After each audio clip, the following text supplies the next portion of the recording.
always written little stories, poems, and so on. And I had an opportunity in 2016 to go on stage and share. So do some spoken word stuff. And I thought, oh my God, do I do this? Or, I'm old. What? I can't do this. I'm a grandma. Fear stops us from achieving our true greatness. Are you a professional woman who is feeling stuck, unmotivated, or burned out? Are you worried about your wellness? Are you letting fear stop you from crushing your goals? If you answered yes to any or all of these, then this is the podcast for you. Dr. Charmaine Gregory, night shift emergency physician, burnout thriver, and wellness champion, along with everyday heroes just like you, will explore how to face fear in our lives and emerge victoriously. Hey, thanks for checking out this episode. Be sure to click the subscribe button and the notification bell so you get notified when the next video comes out. It only takes 2 seconds to make 2 clicks. So let's do it. Let's get back to the video. Hello, Fearless Freedom Tribe. Oh my God, I am so excited. You hear the voice of Veronica Ebanks. She is going to be joining us today here, and we are going to be talking about a lot of really, really cool stuff. So you have got to bring a friend. If you know someone who needs to listen right now, you get them on here so that they can listen as well as we have our little discussion here. Okay, so Veronica, you want to tell the Fearless Freedom Tribe who you are, what you're up to, all the awesome stuff, because they want to know. They want to get to know you. Right. Okay. Hi, everyone. I'm Veronica. As Dr. Charmaine has just mentioned, I live in the UK. I am born in Jamaica, was born in Jamaica. Big up Jamaica. Big up. Yes. Yes, I'm a Jamaican girl. Love it. Yes. Love it. Jamaican granny now. Jamaican all right, grandma. Come on. So I'm 61 years of age, and can't tell by looking at you, by the way. That's just right. I figured I'd throw that in there. Thank you. Where do I start? And obviously, by virtue of age, I've done a lot of stuff. So work-wise, where do I start? So I'm a graduate. I did biological sciences degree and went on to do some teaching. I've worked in labs. I have worked with victims of crime, restorative justice work. I've done some of that. Okay. I have done something called safeguarding. I don't know if you call it safeguarding where you are, where basically you handle and manage disclosures around abuse of children and vulnerable adults or adults at risk. So you take those reports and then you act on them. So you make referrals to the appropriate authorities and support and so on and so on. And you keep the records. So you document everything. And then late in life, right, in my 50s, I had an opportunity to go on stage and share some of my writings. I've always read widely. I've always written little stories. I've got a kind of traumatic childhood. Okay. And my escape was to read lots of books.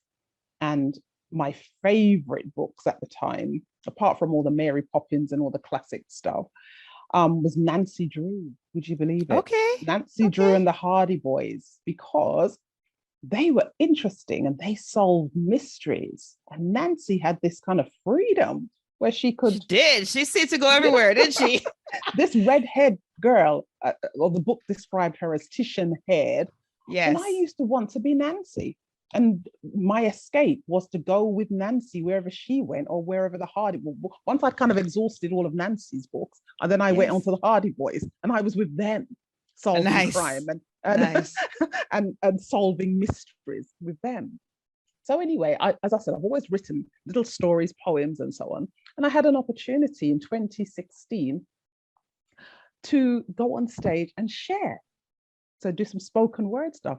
And I thought, oh my God, do I do this? Or, I'm old. What? I can't do this. I'm a grandma. But another voice said, well, why not? Right. Why not you? Not?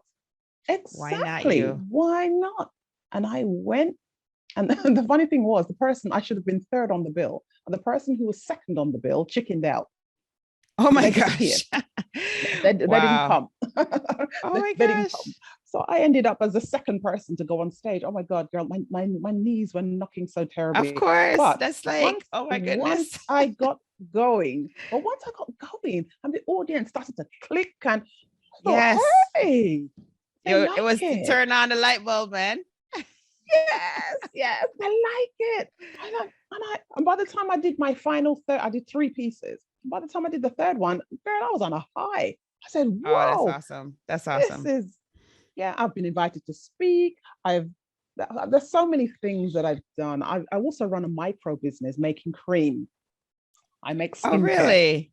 Yeah, I make skincare. Oh, very nice. So for those of you who are not able to see the video, you should go to YouTube and see the video. But she's showing her product there. Yeah. And you got to give us, you got to make sure that we put a link to the product in the show notes. So in case anybody's interested.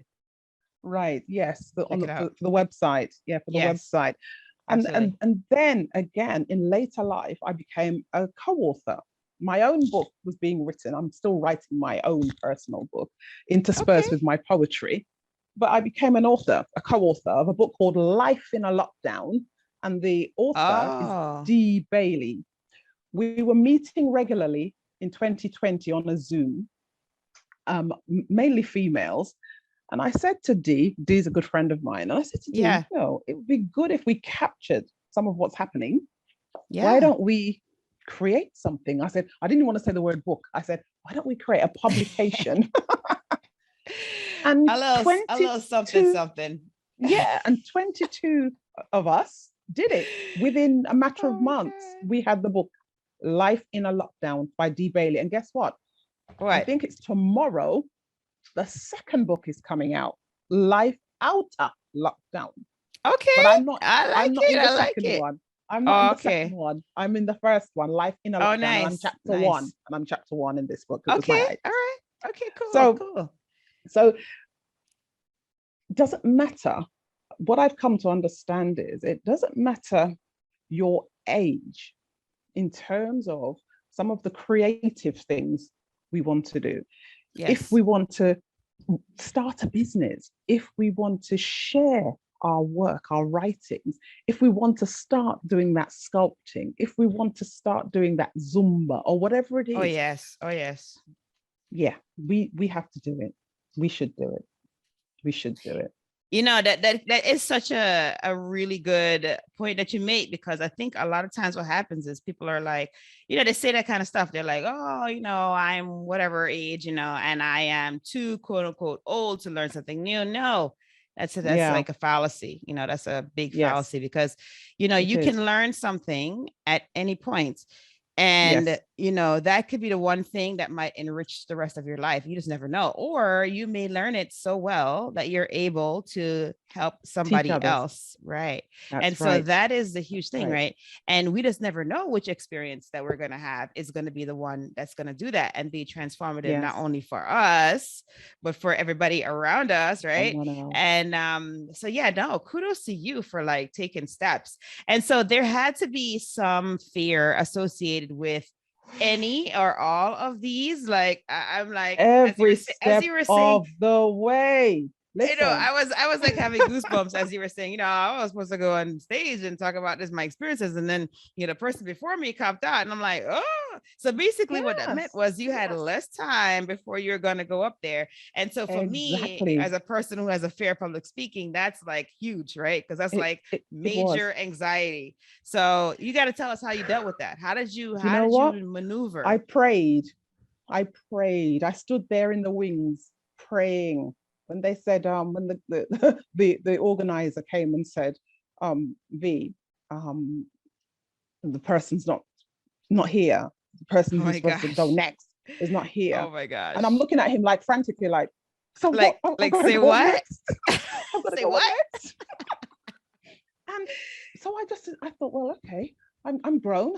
I can do this. I can do this. Yes. And I remember a friend of mine, and the funny thing was, before the performance, maybe about a week before the show, I Yeah. wanted to pull out because I thought it's going to be all young people with their angst and their slam poetry and their this and their that. Yeah. I thought to myself, I don't think I can do this. And a voice said, a friend of mine said, yes, there's no reason why you can't do it. That's do right. it scared. She said, do it scared. Go and do it scared. Yes. Like, oh, yes. Okay. And believe you me, girl, I was scared. I was scared. Wow. I tell you, perspiration. I'm not going to say sweat. Perspiration was washing me. Of course. Over my here. Perspiration. All the places. Everywhere. The perspiration. Oh my gosh. Was everywhere. Yes. But what was nice, my husband came, my brother-in-law came, my sister-in-law came, and I think one of my sons came as well. So this is my first mom's first performance. That's right. Show out and show up. I love it. Yes, I'm there. But as I said, I prayed. I said, oh Lord, please don't let me go out there and make a fool of myself. Don't let me go out there. And the good thing was, I didn't commit these three things to memory, because I thought, if I try and commit these three pieces to memory, I'm just gonna mess up. Just bring your paper with you. That's right. There's no shame in the notes reading game. Exactly. No shame there. People say, "Oh, are you gonna? There's a phrase. Are you gonna do it from the top? Are you gonna do it from the cranium? No, are you gonna do it no. Not for me that night. No. Not for me. So I had my book, but the way I expressed myself, there was humor in some. There was, kind of bringing the temperature down on something more serious. So I had three quite different pieces, and let me tell you, it was the best thing I'd done in a long time. Awesome. Because the euphoria that you feel, because the audience wants you to do well.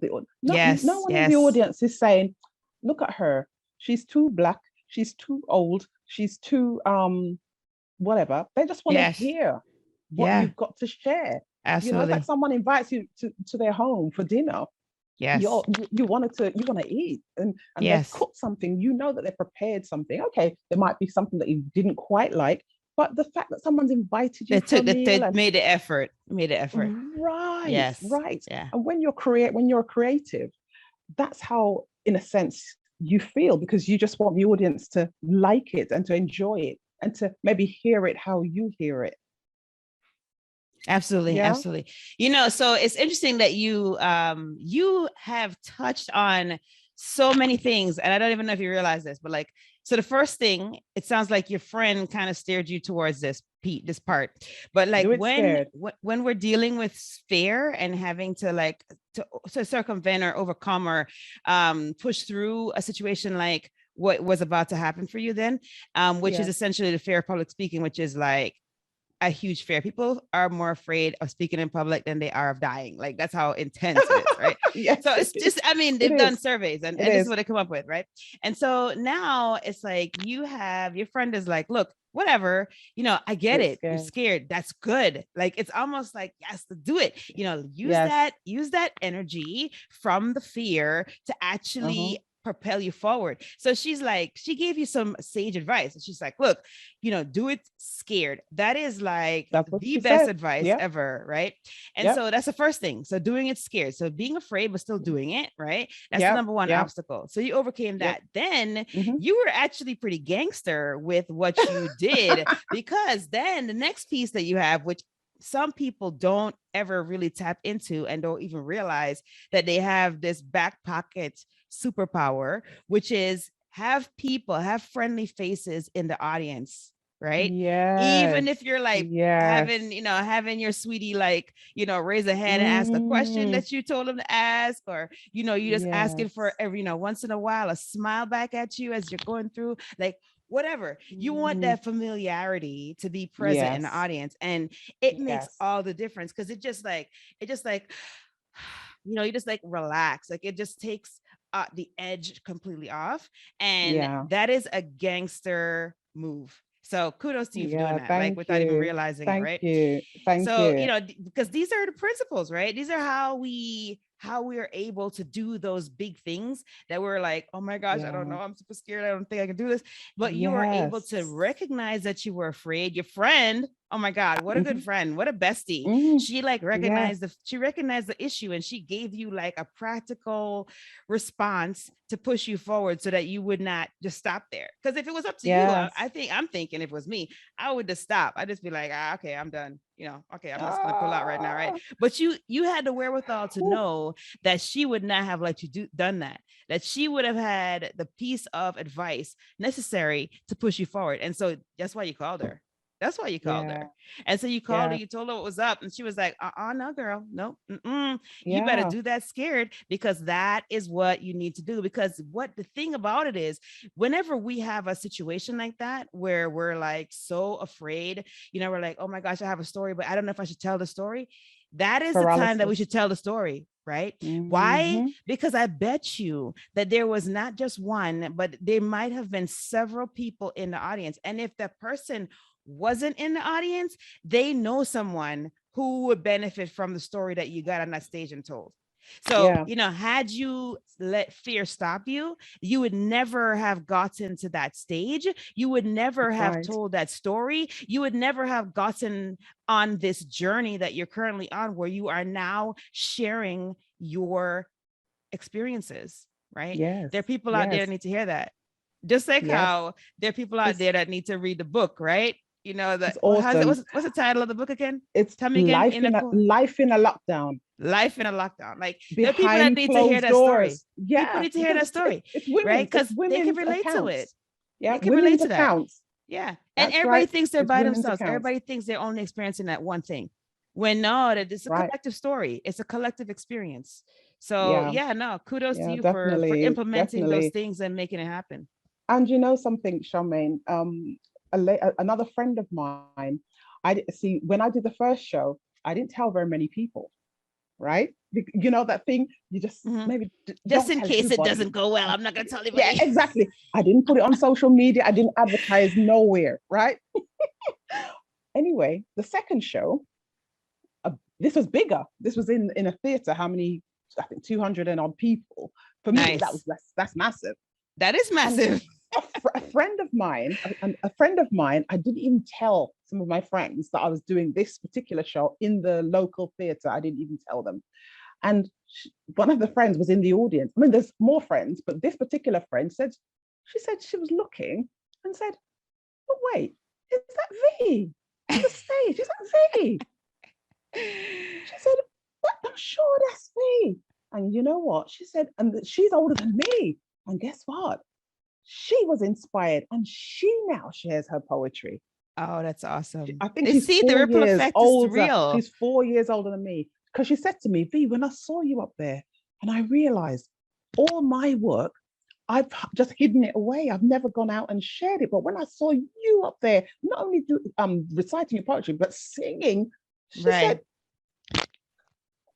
that was her. She joined the group. She joined the collective. We're called Soul Food Poetry. Oh, nice. She joined. Yeah, it was called Soul Food Poetry. Knock knock. Okay. The introductions normally go, knock knock. Audience shouts, "Who's there?" And then, nice. You're announced and you come to the stage. Love it. I've gone on. Doors have opened for me in such a way that I'm now doing theatre. Nice. I'm now doing theatre. I've done 2 plays already, 2 smallish plays, nothing massive. Doesn't matter. You're doing it. Yes. I'm rehearsing a third to be shown in March, to be played in March. Awesome. That's so awesome. That's awesome. So we can achieve, and even the things that, it's interesting because when I was younger, I was an extra in a movie many years ago. I think I was about 18, 19. And that film, it was a big film. And at the time, I just thought, I just wanted the money. I just wanted the day rate that they were paying extras, which is like, whoa, that's shoes money, man. That's shoes money. Yes. And you know what the film was? The film was Ragtime. Okay. The film was called Ragtime. I was part of the choir because what they'd done, they'd recruited our choir from our church to be in the crowd to start the singing. Oh, when nice. the crowd scenes, and they wanted us to strategically placed in the crowd to start the singing. I'm church like that. Yes, yeah. And no, I get it. And that's awesome. And it was amazing. But then life happened. I got married, had children, and my kind of acting or my kind of desire, I always wanted to sing, and I have sung backing vocals for some people. Yeah. But all that just kind of was put to one side. Yeah. Because now, you're raising a family, you're trying to help hubby with an income, right, to do whatever it takes. And I made sure I was well qualified. So I went to college as an adult, went back to school, got my qualifications, and then it was just work, raising 4 sons. Yeah. Wow. It was hard. It was tough. Yes, that's a lot. That's a lot. Yeah, it was tough. But the rewards now, I mean, obviously my sons are all grown adults now with families of their own, and I can do what I want. Yes, there you go. Freedom. I can do some of the things, I suppose what you'd call the hobby things. I can do more of those, and things that I didn't even expect, like the theatre, the poetry performances, and so on. And I do book readings as well. Okay, cool. I do book readings. Cool. So sometimes people will approach me. There's someone called General Saint or Winston Hislop that has a lovely book out called Rebirth, a Maroon Warrior. Okay. A book's called Rebirth by Winston Hislop, and he asked me to read at one of his launches. Oh, nice. Oh, that's awesome. That's so awesome. That was lovely, because that's a Jamaican story. Yeah, yes. About Nanny. Yeah. Powerful story. That is very powerful. My gosh. Yeah. Wow. No, that's fantastic. I mean, and I'm sure that even you telling the story, your own story today on the show, that is inspiring many people, old and young, right? Because I mean, it's, you're right. It's like you think that if you do one path and you're on that path for years or whatever, decades even, you just don't ever really think that you can go on a different path. Like that, you don't think that there's opportunity for a code, like a course correct or whatever, or a change in a directional change. Like we don't ever see that. We always think we're locked into the set path that we're on, but you're not. You're never locked in. There's always opportunity for change. So thank you for being a living example of that, because I think that's going to really be encouraging, the tribe listening, and it's going to definitely inspire someone or some people who are listening today. So I definitely appreciate that. Hey, thanks for checking out this episode. Be sure to click the subscribe button and the notification bell so that you get notified when the next video comes out. It only takes 2 seconds to make 2 clicks. So let's do it. Let's get back to the video. And so you have got to share. So you've shared some pretty amazing things. You're involved in theater, you have the book, you have your skin products. Now, how can people, if they're interested in learning more about you or getting in contact with you, how are they going to be able to do that? Okay, so I was one that came very late to social media. So I do have a Facebook page. I have 2, and I have an Instagram. I've got a link tree that I can send to you. So I am on Facebook as my company, Verelba Mind and Body. Okay. You have to spell that in case anybody is not currently at a place where they can. Yeah. So and the website's the same. So the website is Verelba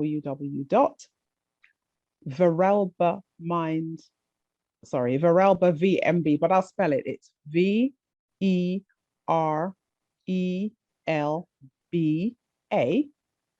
Perfect. VMB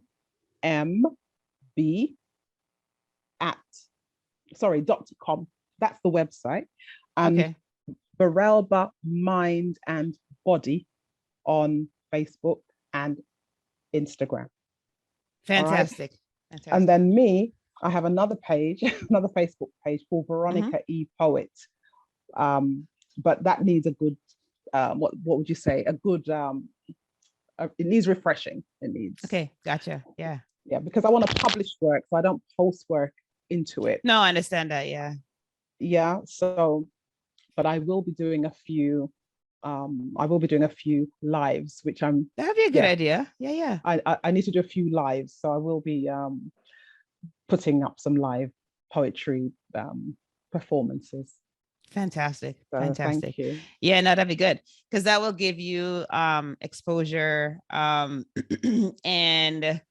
you can always like share a little story. You know, there's like so much more you can do with that media. And then you know, it'll be living there. So if anybody is interested in learning more about you, they can go there, they can see a sample of your work, they can maybe hear even the backstory that inspired you to write the piece. Like you could just do so much with that. So that's fantastic. Definitely. That's fantastic. Oh, definitely. Awesome. And then you told everybody already that you're in the UK, so they probably could tell by your accent. or if I'm with my Jamaican family, they might not. If I'm with the Jamaican family, then the accent kind of change. There you go. Of course, you have to code switch. I get it. Yes. You know. I speak differently when I'm with my family too. So you know, it's all good. It's all good. So basically, no, but you did a fantastic job helping us with how you dealt with that big moment of fear in your life. And I think that's that, like I said, that there were so many elements of that were essential to, you know, us, like a practical example of what to do when we're in that situation where we are afraid. Like your friend said, do it scared. Like you innately did, which is like bringing people who are friendly with you to help to encourage you, to give you support on the spot. That is, those things are really important to help us as we are battling fear and not allowing for it to thwart our progress towards greatness, right? Like, let's not let fear stop us, right? So, you know, that is, don't let it paralyze us. Do not let it do that. It is not going to win, right? Exactly. Right. So, and especially for you, lady, I mean, you went back to college when, as an adult, you had 4 children, you like raised them, you know, you worked, you're a working mom, like all the things. And so that speaks volumes, and it's not for the faint of heart. I know this. And so basically, you know, kudos to you for that. Right. And then to like now in your newfound freedom to be exploring the things that are the desires of your heart is very, very inspirational. So keep doing it, keep making it happen. Awesome. Yeah. Can I say one thing? Yeah, absolutely. Go ahead. I'm also now working on a couple of programs for women, mature women, to support them in their aspirations, to maybe embrace more nature into their lives, into their life, you know, their lifestyle, and also tap into their own innate nature in terms of their creativity. So I'm putting some programs together, and something that's very dear to my heart is the adoptees, because I'm one. Okay. So the untold story of the unconventional adoptee. Okay. That means, you know, when a child is just given to somebody. Got it. Okay. So not through like not through a the authorities. No. Okay. Just given to a family. Yes. I was sent from the Caribbean to be raised in England by a family member, but it turned into an unconventional adoption. My name was changed and all sorts. So that's something that I'm working on, and I'm actually writing a paper on it. Okay. Yeah, there's definitely a lot of emotion and a lot of deep work associated with that, I can imagine, because then you know, the question is not, it's not the same as, you know, having, say for example, been orphaned, right? Or having your family, your parents give you up because, you know, whatever reason, like, you know, like the stranger, like they just give you up to an adoption agency. So I would say that there's definitely a deeper, there's a lot of deep trauma, like emotional trauma associated with that. Because then you're like, okay, wait, same family, but then why didn't you want to raise me? Like there's so much more. And there's so much more. Then there's secrets, and you don't fit into the conventional mold or the pattern for adoption, you know, where someone chose the baby or someone chose the child, and they're told, oh, yes, we chose you, whatever, you know, at some point in their life. So you were sent somewhere. you got to know. But we adults who have gone through some of this stuff, there's we don't fit there. Got it. I know that because I've joined the so-called adoption groups, and it's not for people like me.